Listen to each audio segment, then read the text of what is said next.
The next roster update and MLB The Show 22 is coming tomorrow here.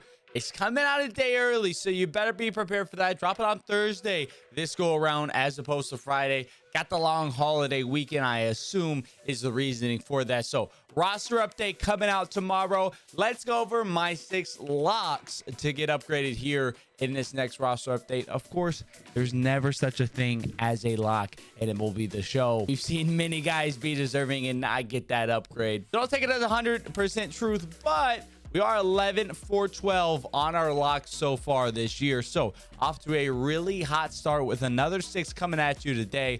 A lot of these guys, I will say, are way overpriced to be at a point where you can't really invest in them. But what you can do is get in some pre-orders on these guys. Though a lot of people made a ton of subs on a guy like Kenley Jansen last time with their pre-orders. Similar situation here. Got a chance to come in, get some of those pre-orders. If you haven't seen my pre-order video before, I'll drop a link to that up at the top of the video right now. You can check that out for how to go about doing your pre-orders. We got 6 names to discuss today, though. Let's go ahead. Let's hop into this one. First guy we're looking at here is Paul Goldschmidt, an 84 right now. Just needing that +1 to get up to diamond. And he's probably been the best hitter in baseball in this roster update period. I'm counting this period as the 11th onward. So when I say roster update period, know that I mean from the 11th on. He's probably been the best player in baseball since that moment. Definitely the best offensive player in the league since then. Batting .436 since the 11th with a 286 WRC plus. Just knocking the cover off the ball. Definitely expect some pretty firm offensive upgrades for Goldie. Now, what's the ceiling here for a guy like Goldie here? 85, that should definitely happen. I could possibly see an 86, maybe even an 87. I think those aren't out of the question, getting a +2 or a +3. A +1, though, should absolutely go down. He should get that boost versus righties, possibly even some more versus lefties as well. He's been absolutely insane so far this season. Goldie, probably one of the most underrated players in the league. Really doesn't get the respect he deserves as one of the elite first basemen in baseball. Now, I will say, you look at his price right now, 41.23 on the buy now.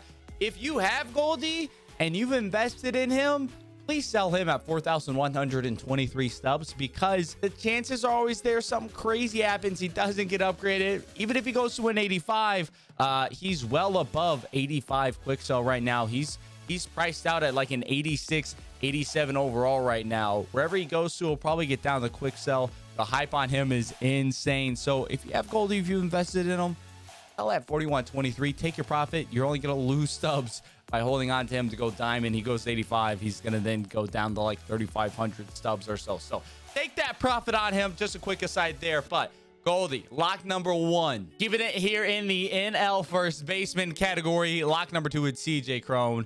As you can see here, his inside edge isn't really relevant to getting roster updates. That's not a prediction of what he's going to do. I always get that question asked quite a bit. Don't take inside edge as he's playing up to this. That's what he's going to become. But we can take a look at inside edge for how it impacts his overall. And we can see with a +2 contact right and a +2 power right, that gives him up to an 85 overall. He's probably like an 84.9 overall right now.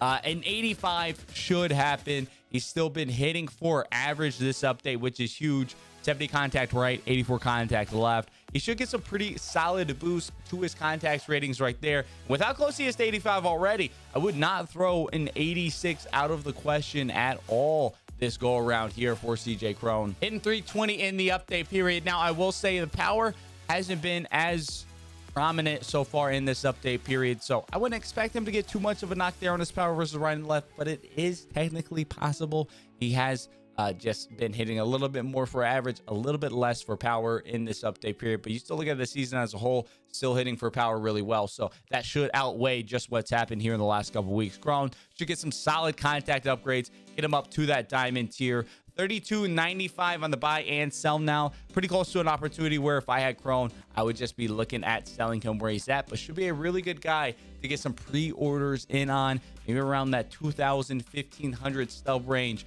We see those Kenleys, as we mentioned earlier in this video, Kenleys are starting to go through at 1,500 right now. So if you pre-ordered Kenley at 15, you're doubling up your stubs right now. Lots of opportunities on that front this week. Next guy we're looking at here, he's gonna need a +2, but McClanahan, guy may be the filthiest pitcher in the league right now. McClanahan has been disgusting this year. He just went toe-to-toe, him versus Pablo Lopez. And honestly, going into that game, may have been the pitcher matchup of the year unexpectedly. If you would have said, hey, Pablo Lopez, McClanahan, the best pitcher matchup we're going to get all year in the month of May, I would have been absolutely shocked. McClanahan won that battle convincingly. He was dominant again last night versus the Marlins. He's been dominant all update period. He's been dominant all year.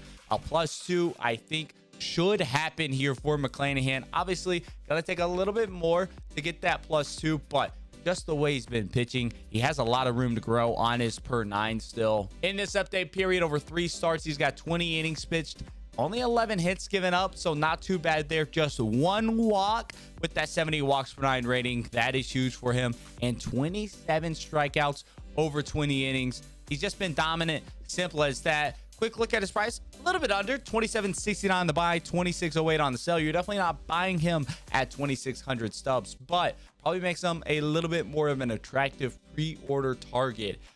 With his ability to be a little bit lower already, probably going to drop a little bit easier after going diamond as well. Next guy we're going to talk about here, our first silver. We have 3 golds. We got 3 silvers to look at as well. Taylor Ward, maybe one of the most surprising players in the league this year. That's just really shocking people with how well he's played. He's played absolutely incredible in this update period. Adding 387 with a 414 isolated power. So a little bit of boost there to his contact. Maybe a little bump there to his power versus lefties.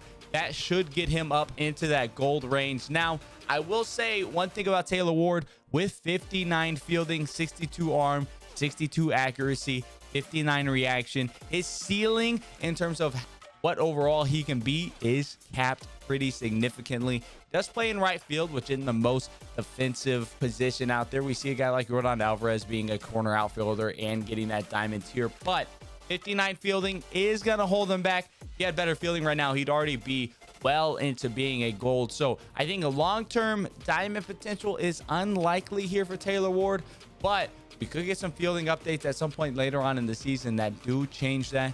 And if he keeps hitting, you never know what can happen. He's been knocking the cover off the ball. He keeps doing that. He can continue to move on up.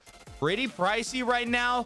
A lot of investments going on. Maybe a bit of a tougher one to get some pre-orders in at, considering he is very, very invested right now, but still possible with an opportunity there. Next guy we're going to look at, probably our biggest chance to miss on one of these predictions, but Dioner Navarro, quietly maybe been one of the best catchers, if not the best catcher in baseball this year. 78 overall, so he's going to need that +2, but he has that good defense propping up his overall already. Where does he have room to grow? Contact right, contact left. He's got to be hitting for average. He hits for average, +2.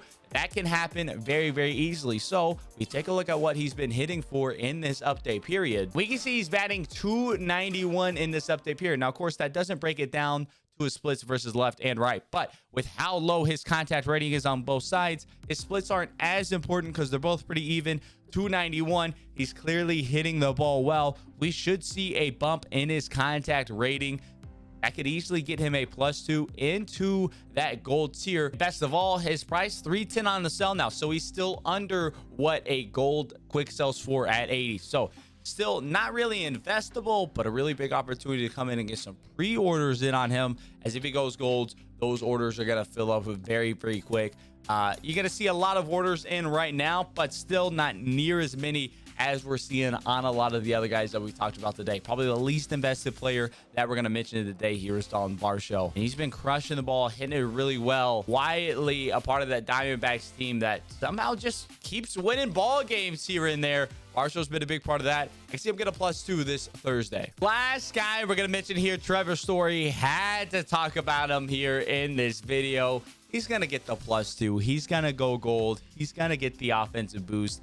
He has been on an absolute tear. The cold start to the year, he is no longer cold anymore. Trevor Story is playing incredible, out of his mind right now. 8 home runs in the update period, batting .289, a .556 isolated power, which is an insane number. He has been crushing the ball. He's going to get some offensive boost. That's going to give us +2. Get him back into gold. Long term, we know that he's a dude with diamond potential. He can be that caliber of player long term. So I don't hate maybe giving a look at Story come Thursday. He gets down to quick sell of whatever his new overall is. I do like that. Now, I will say, Story right now, if you have him, he's selling at an 84 overall gold's price. He's not going to get a +6 to become an 84 overall gold. I definitely recommend selling Story if you have him, but he is absolutely probably the closest thing we have to a lock, along with Paul Goldschmidt, to going up in this roster update. Story going to be back into that gold tier. The sky is the limit at that point with how he's hitting right now. So that is all I have for today. Those are the 6 players I'm locking in to get upgraded tomorrow, and it will be the show 22. As always, you got any questions, hit me up down in the comment section below. Who do you think is a lock to get upgraded? Let me know. Who am I overlooking? Who am I missing? Who am I wrong on? Hit me up. We can chat about it in the comments. Love chatting with each and every one of y'all. As always, y'all enjoyed the video. Definitely be sure to leave a like and subscribe. Until next time, I'll catch y'all around.